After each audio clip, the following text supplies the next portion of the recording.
I think the easiest thing to say is that you don't need to develop a second personality to become organized.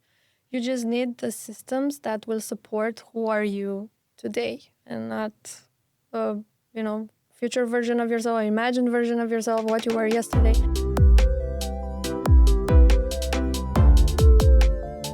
Hi and welcome back to the Icon Edit. I'm your host Ivona. There comes a time in almost everyone's life when you have the feeling that you have too much stuff at home. You need to get rid of it and it's just a mental ballast, to be honest. So I thought I want to talk to someone who's made the profession to organize homes. And it's not only about making pretty cupboards and matching baskets or having perfectly tidy kitchens. It can shape how we feel. And I know it myself because when I moved from Austria to Dubai, I got rid of so many things and it felt like a relief. So my guest today is Eli. She's the founder of The Tidy Flow, a home organization service that helps people create spaces that feel lighter, more functional, and much more supportive of real life. Eli, thank you for being here. Thank you for having me. In these conversations, we want to talk a little bit about why clutter builds up in the first place, what an organized home can really change emotionally and mentally. And we will also talk a little bit about Marie Kondo, because I think she's the person who made home organization popular in the first place. But before we talk about all these details, please tell me, how did you get into this field? Because what you're doing is something that most people fear to do. Well, thank you for having me again. Yeah, well, the Tidy Flow came into my life in 2019. For a very long time, 10 years, my career was in B2B marketing, and I worked for a German multinational company. When Marie Kondo became visible internationally, I became a fan almost immediately because I feel I was an organized child even. I always loved to have my things in order and to pack my bag for the next day of school even from the night before. And I always loved to, hey, I need something, I know where to get it from, and I was good at returning it to the same place. Hence, when Marie Kondo became internationally known, I took a chance, I guess, and I went to New York in late 2019 to get trained in home organizing. And, at that time I was thinking that I'm just, polishing a hobby and trying to learn from the best. And after that, of course, COVID hit and in-home sessions were not allowed anymore. And that's actually the core business for this type of activity. So I naturally just focused on my corporate career. Unfortunately, after some time, I lost my marketing role. And from time to time, I came back to tidying and organizing and, just keeping my marketing skills alive with the Tidy Flow, which sort of became, a refuge from all the rejections. But thing is, all the time that I came back to it, I realized I'm applying my experience and everything that I have learned during these 10 years in marketing into building the Tidy Flow. So the client understanding, the structure building, the positioning, everything. So quite the aha moment for me. And gradually, I stopped searching for a new job. And I just put everything I have into building Tidy Flow. So, yeah, this is how it came to be. Like every successful business, it started with like a hobby or a passion. It happens very often. You said that this is very interesting, that as a child you were already very organized, which is funny because most children, and I think of my own children, they are very chaotic and you have to remind them all the time. And while I was researching this topic, I found that a lot of parents expect the children to be tidy, but they never teach them how to be tidy. So do you think this is something that you learned from your parents, or was it just you needed it for your own mindset to be organized? Honestly, I think it was a combination because my sister and I grew up in a household where everything had its home. every item had a particular home. So you knew, hey, if I need the keys, they will be in a particular place. So I always loved that easiness that comes with, I know where my things are. I will not waste time searching for them. And I think that's how it came to be. And as you know, kids learn through seeing, not through what they're told. So if you project that kind of situation, I think they will just naturally follow. So, yeah. What is funny to me, you are the same as me because my parents are Polish, so we are both like Eastern European. And I know that we are approximately maybe the same generation for sure. So our parents, I have the feeling like, let's say the boomers, they tended to accumulate a lot of stuff because their parents didn't have the money and the resources to have things. So I know from my own parents that so in my house, my parents' or childhood home, there were a lot of things, a lot of clutter, just because it was almost like a status symbol to have like every thinkable kitchen tool and all the things that you basically don't need. Do you think that there's some kind of trend that is going away from this, or is it like just a zeitgeist that now people want to live in this, almost hotel-like rooms and everything, that this made businesses like yours possible, or is there something else behind this? I think you touched a really good point. And yes, indeed, from East European background, I guess it was all the same. So this scarcity feeling, right? We don't have. So when we get it, let's take 2 or 3 of each because who knows? I might need it someday, which is funny because this mindset is, you can even find it today. But I'm guessing that us as millennials, we, of course, try to pull away from this clutter environment. This overconsumption in some way, and right? We went all the way to the other side, like minimalistic, like you said, operating room, hotel lobby kind of atmosphere. And then there's something in between. Like, of course, there are people who are, naturally more layered or more expressive, and they like things, and that's fine. There's no right or wrong. What I think made my business possible is just I think right now millennials are finding it hard to maybe relate to this minimalistic trend. And they're kind of breaking away. Hey, maybe I like stuff. Yeah, you like stuff. It's fine. Just make them work for who you are today and in the environment that you have today. So this is when I say that the tidy flow is about creating less friction in your life, whether you have lots of stuff or, I don't know, you like the hotel aesthetic. So. And we were talking, because maybe not all listeners know who Marie Kondo is. So can you explain a little bit just her philosophy and what you like about it and what you feel you want to make different than her? Okay. When Marie Kondo became visible, I really appreciated that she made organizing visible and intentional. Okay. And then in the end, you see divided by borders, united by clutter, because you can totally see that we all have basically the same issues.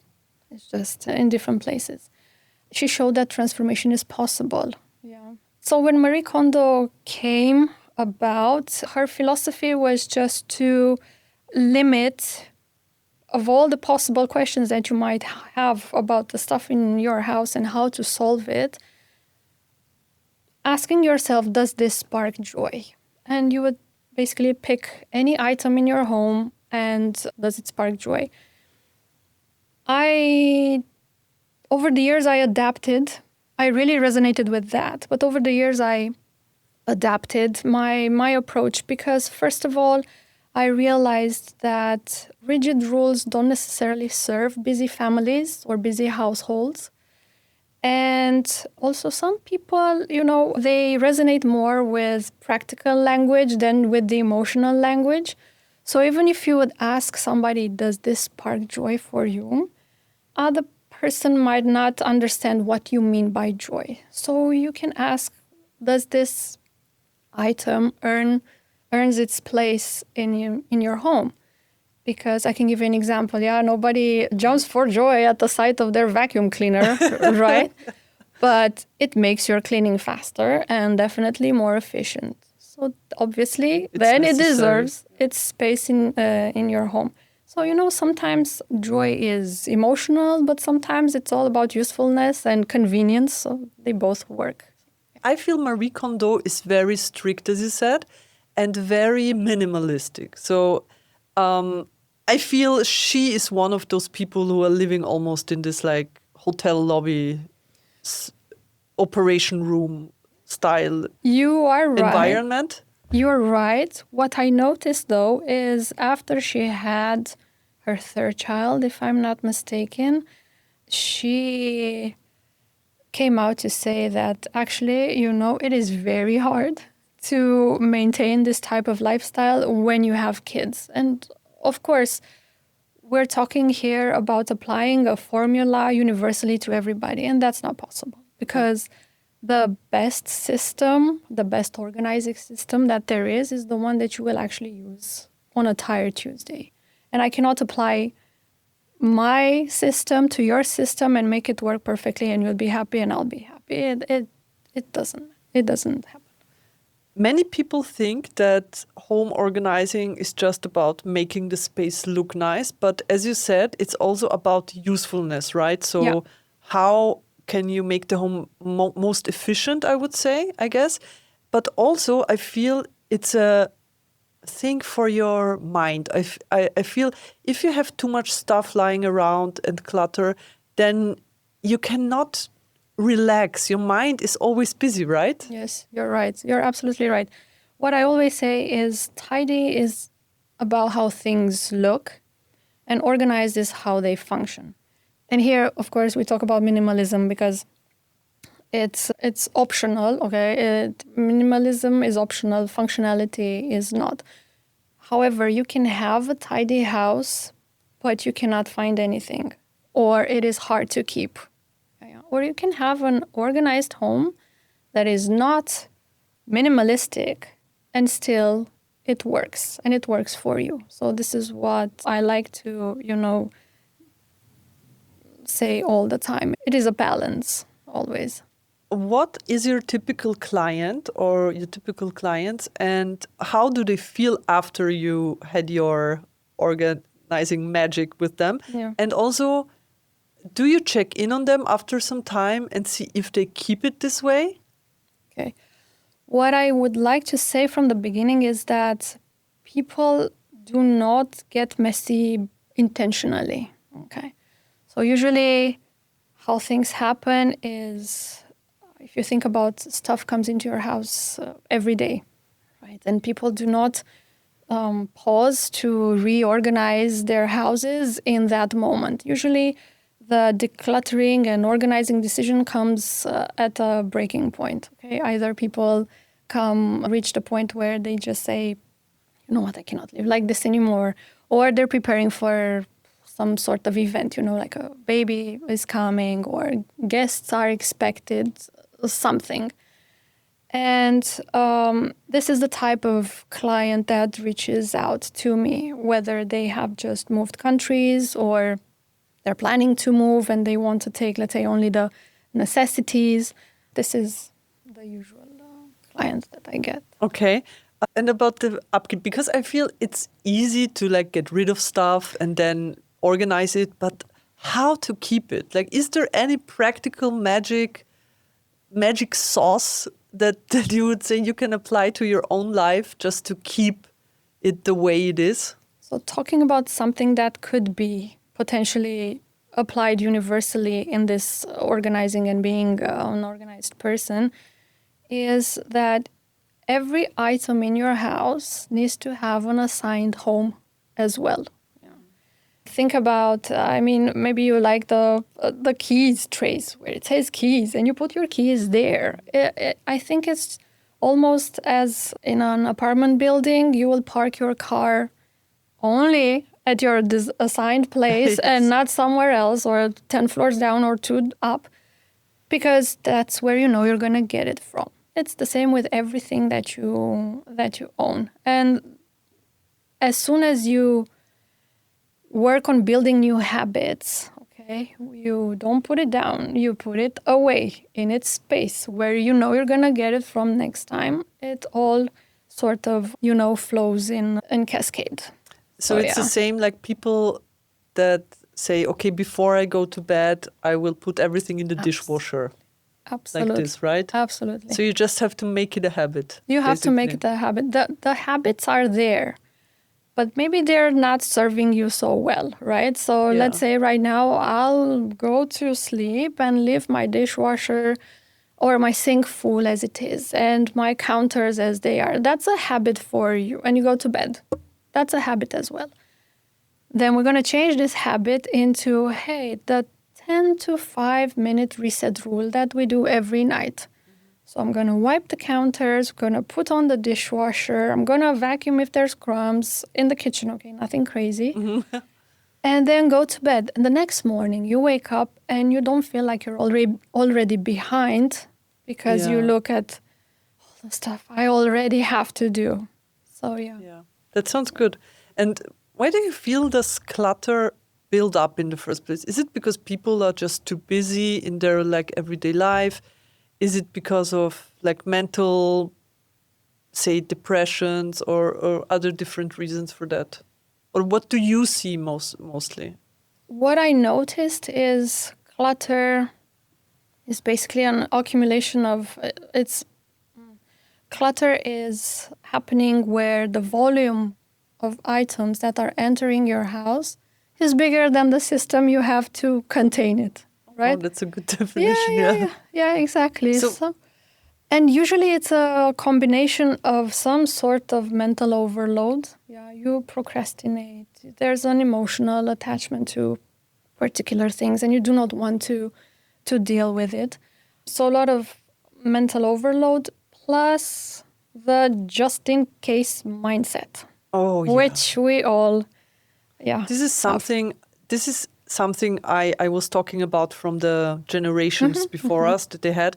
And it took me so many years to not have, like, even if I buy a new iPhone, I unpack it. I'm like, oh, maybe I could use the box for something. No, I don't do that anymore. I throw it away immediately because it will just sit in some drawer waiting for its like big moment. But this moment never comes, you know? Yeah. So, So absolutely. Would you say is this a practical tip just to get rid of it right away?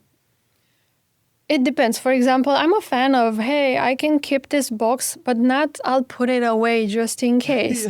Maybe the day before I had some, I don't know, crayons or markers or whatever. And instead of them just laying around, loose in a drawer or something, I will definitely take the iPhone box and put them in there. Why? Because it's there, it's useful, I'm not wasting. And second of all, it's going to help me keep my money. I'm not going to go and buy a box that is maybe like a clear box, like a special. I already have the box. Might as well use it if you need it then. But if this lovely someday comes and someday doesn't have a timeline, then just throw it away, definitely. When someone reaches out to you and needs help, how do you decide what to tackle first in a home? Okay, that's a very good question. So I have different type of people. For example, there are people who already know what they want. They're clear and intentional and absolutely quickly to work with. And others who are aware that they need to make a change and they're waiting for me as a guidance, and both are fine. When people do not already have, let's say, their priorities made up, it always helps if I ask them, if I had brought a magic wand with me today, where would you point it at it first? And that usually, it clicks. Like, what would be helpful for you to feel different in 3 hours' time, let's say? What would it be helpful for you to see changed? in order to be happier than 3 hours ago. So, yeah. Do you think that people that seek your help feel embarrassed or ashamed Yeah. sometimes? Sometimes it does happen, and they're very okay to mention that to me. I try to tell them that, hey, nobody has it together 100% of the time, Yeah. all the time, Yeah. and in every category and aspect of their life, so it's fine. And whatever you're going through right now is just a chapter of your book, and it's not permanent. And you already did the big step. I'm here, so we're gonna do it. That's so good. That's a good approach, yeah. Do you also have like in mind which categories are usually the hardest for people to deal with? Is there like because I feel for me it's the kitchen. Like I have the feeling that the kitchen is always busy because especially when you cook a lot, or the kitchen is always like the central point of the house. What is it for most people? I get why you would say that, because kitchen is not necessarily only your space, so you're not the only one responsible for it. So when it becomes multiple people's responsibility, then it tends to create friction. I always say if everyone's responsible, then no one is responsible. Yeah, I guess so. Well, I think that everybody's struggle is different. And what makes it difficult for people what makes it difficult for an item to be decided upon, like, what do I do with this? It's not the item itself, but it's what it represents. Because, okay, things are things, but we attribute them the value, right? And so for you, it might be the kitchen. For some people, it's clothes, okay? Because clothes represents identity. Yeah, who I am versus who I was versus who I'm going to be. Or who I thought I would be. That's actually a big one. That goes into the someday, yeah? When it comes to kids stuff, that holds a lot of memory and maybe guilt if I throw away, I don't know, a 10-page glittery, workbook from nursery. But my kid is 15 now. Yeah. So it really, really depends on what people are going through. But how I feel I can help them is to ask this, or start from the simple exercise. Does this fit your life today? Or does this still serve you today? There's also a lot of fear attached to our items. Okay, let's take paperwork, for example. Oh my God, I need to keep everything. What if I miss something important? Or what if I'm going to need it someday? Unless it's your mortgage papers and you need it in 20 years, yeah, feel free to throw. Or, stuff like that. And guilt, again, towards items that are maybe expensive or that have been gifted and, you would not want, but you don't like them, you don't use them, you just keep them there. It's just because something served you once, it doesn't mean that it deserves, prime storage forever. And about expensive things, the money is already spent. Okay, you either have two options. Either use it or give it away and let this be a lesson for the future you. So when you're in the same situation, I don't know, 2 years from now or next week, you hopefully can make better decisions because you learned the lesson now. Yeah. There are two questions that come to my mind. I will start with one. You talked about friction. Is it so? What to do if, like, let's say a couple can't agree on what to keep and what not? Okay. What happens then? I usually do not mediate, let's say, between partners and within the same household. And usually, if people take accountability for their own items, that reduces a friction almost immediately. Like, you are responsible for your things and we're going to do your things. Your partner is another story.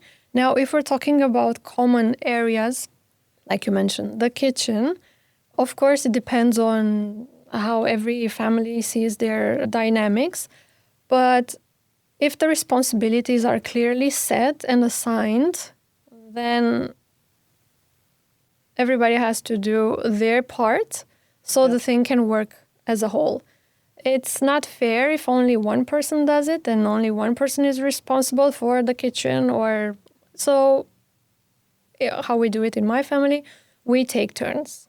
So, okay, the nasty, smelly task, everybody gets to do it. It's not like, oh, I'm only going to take the trash. Oh, no, you take the trash and you do the litter boxes and then you the dusting. And yeah, that's how it keeps Yeah, that's working. good actually. I think you have to find a system for your family, right? Absolutely. Yeah. Absolutely, if you don't want to get mad. What do you think about the rule? Because we were talking about what could be and it just in case and stuff like this. What do you think about there is like this general rule that people often mention that you can throw away anything that you haven't used for like a year? Yeah, so this coming again to the part where I adapted from the KonMari method, which goes, okay, you don't love it, just throw it away. You can have a maybe box. Keep a maybe box, okay? Not boxes, a box. Keep it reasonable, okay?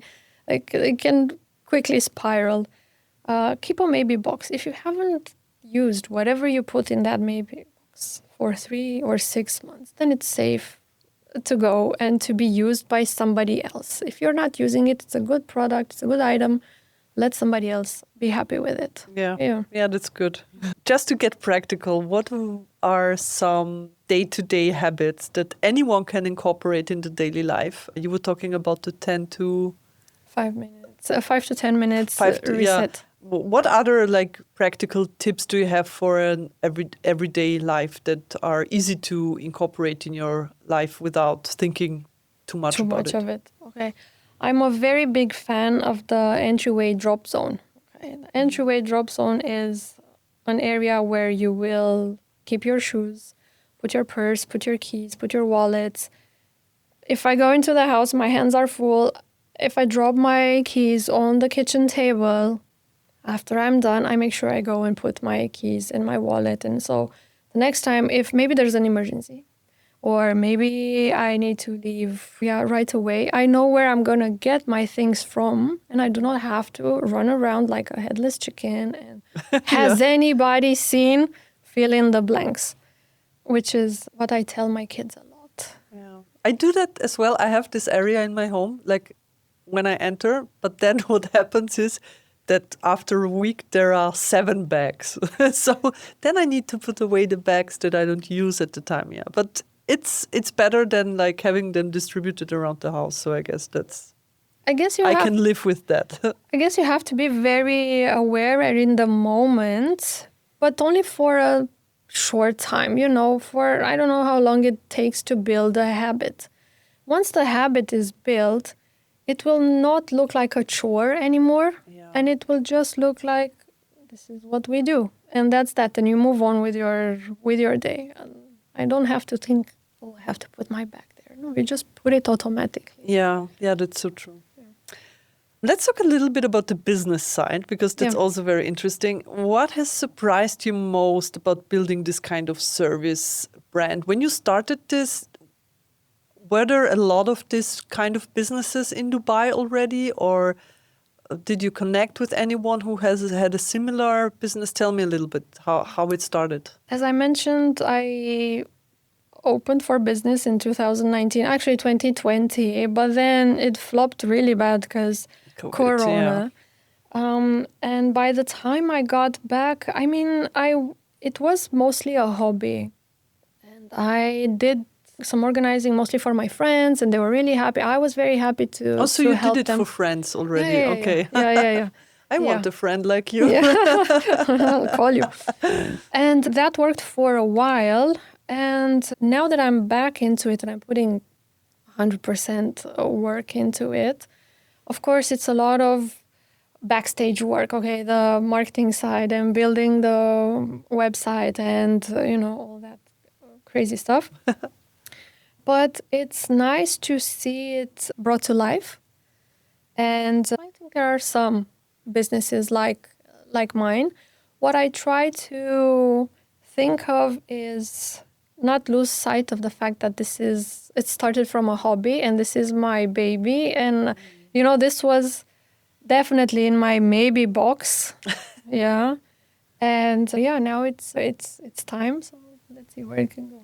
That's so good. So I guess also you get a lot of clients, I guess, by word of mouth, right? So Yeah. you help someone, then this person recommends you to their friends or something like that. Yeah. Yes. Because as you said, there's a lot of mental load that goes into having a cluttered space. Yeah. And it's normal, the saying, cluttered house, cluttered mind. It's always these things that create noise and it's just screaming at you, or you did not do your job today. So it's amazing how, I guess, after seeing the results and people are happy, they're happy to mention it. And then people ask, oh, so what did you actually do that brought you this relief? So yeah, I'm fortunate to have this word of mouth going for me. That's so good. I love that. And I have one last question for you. Has your own relationship to, you said you were as a kid already very organized, and stuff, but has your relationship to stuff and order or perfection changed through this work? No, not really, because it really surprised me, I think in the beginning, that not everybody is like me. And when I realized that, I know I was a child and I was surprised, like, wow. But then immediately thinking, I could never do this. I would be scared of not finding what I need to be found or that I need to use and not find it anywhere. So I guess I carried it all the way, but starting from really? No, not everybody does this. So yeah. Do you have siblings? Yes. Are they the same? No, I don't think so. So you saw it as a child already, probably, that people are different, right? Yes, yes. And this is why I'm saying, so I have a smaller sibling. And I guess what annoyed me was when she would borrow my stuff or I would give them to her, she would return them, but not put them in the same space that you normally keep them. And this is my biggest, let's say, fight that I have with my kids right now. Okay, there's a throw on the couch and you're using it because the AC is blowing and you're cold. It's not enough if the blanket was folded and when you're done with it, fine, you return it to the couch. But it's like this. It's not good enough. So you put it back and how you found it, especially if it's, of course, it's theirs as well, but it's a shared space. So just be mindful. Yeah, it's the same as when you borrow, let's say, clothes from someone, you will obviously return it washed already, right? Exactly. And folded and ironed and not crumpled. And exactly. Yeah, that's so it's the same care because, again, one thing that I tell my kids, you have to love yourself first. Yeah. So if you treat your items like you care for them because you care for yourself, then that's a beautiful self-love attitude. Yeah, that's a beautiful message. For me, it was the opposite. Things that traumatized me, I think, in my youth. I tried to make different. So I remember there was so many situations where my mom had like some appointment somewhere and she needed some documents and she was searching for this document the whole night and was nervous about it and was cussing. And when I moved out of my parents' house, all my documents were perfectly organized. Lesson learned. I know instantly where I can find my birth certificate or whatever it is I need. Yeah. So that's good. So you also learn from the negatives, absolutely, I feel. Absolutely. Yeah, that's so good. Ellie, oh my God, I love it. Is there any message you would want to give anyone who feels overwhelmed with what's going on at their home? Except for the fact that they can reach out to you and get help from you? Yes. I think the easiest thing to say is that you don't need to develop a second personality to become organized. You just need the systems that will support who are you today and not, future version of yourself, imagined version of yourself, what you were yesterday. Yeah.